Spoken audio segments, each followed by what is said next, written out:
Meron ako dito tatay na 100 tapos Bible.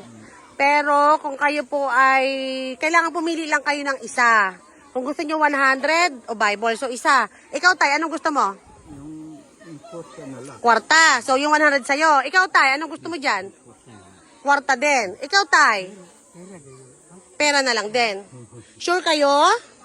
Sure kayo? Pera talaga? Bakit? Anong gagawin nyo sa pera? Baka mamaya pang inom nyo lang. Tinapay. Wow. Tinapay. Tsaka ano po?